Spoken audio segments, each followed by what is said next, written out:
So layout on this one, I got it partially grouted here. So what I did is I took center for the back wall, and off the center I did, you know, grout joint holes and halves basically off the center. And that put, you know, the 2-inch cut in the center, you know, it's like 58.5 or something across the back. So that leaves a 2-inch and a 5-inch on the side, and like a 1-inch there on the window right here. The alternative was to do quarters here, and that put a little tiny sliver cut here in the corner all the way up, every other tile. So I didn't want to do that, so we did holes and halves, and you know, kept the cuts bigger over on the edges, and let the little cuts go on the side of the window. It's hard to get away from small cuts with subway tile.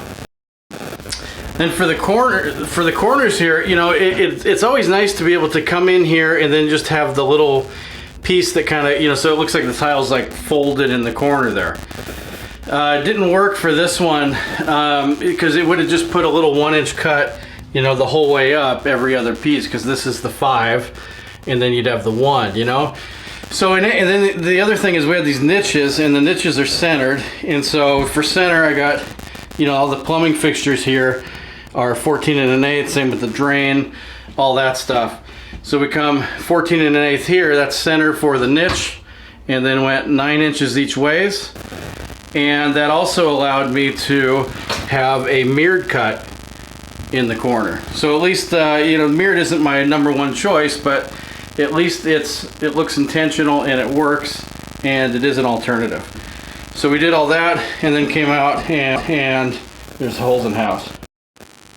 So this is the field tile, is the Daltile Rittenhouse line, and this color is 0100. It used to be Home Depot had that color, but this stuff is straight from Dal. And what's nice about it is it has all the options to it. So you get the 3x6 field tile, but they also make it so you can get this tile in the 3-inch bullnose, and then these are just, you know, cut in half. Same thing. And you can also get it so that it's on the 6-inch side. So that's nice as well. So anyway, it has all the options to it for what you might want to do.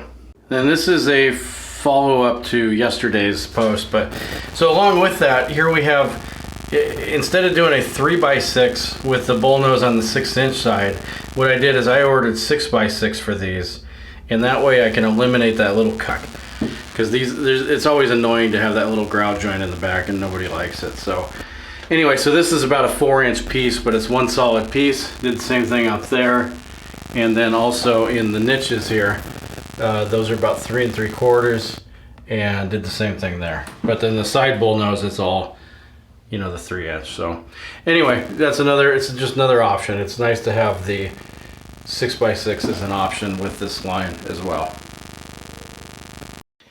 So whenever I can lay things out after the fact, I do that.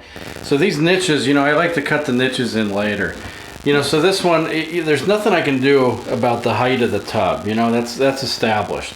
And in here, you know, I can't do anything about the height of the ceiling up here. That's established. And then the window, there's very little I can do. I ended up tweaking the window just a tiny bit, but there's essentially nothing I can do about that. So the more things that I can lay out after the fact, the better. And so anyway, that's what I did with the niches here, is I wait and then cut them in, and you can see they land perfectly on the tile on both of them. You know, if you ever have the builder that comes in and puts the pre-made niches in before you get there, and with no thought to how they go in, it's just 2 more things to contend with that you don't have control over. So if I can lay these out after the fact, then I only have to make this work out is what's best for it.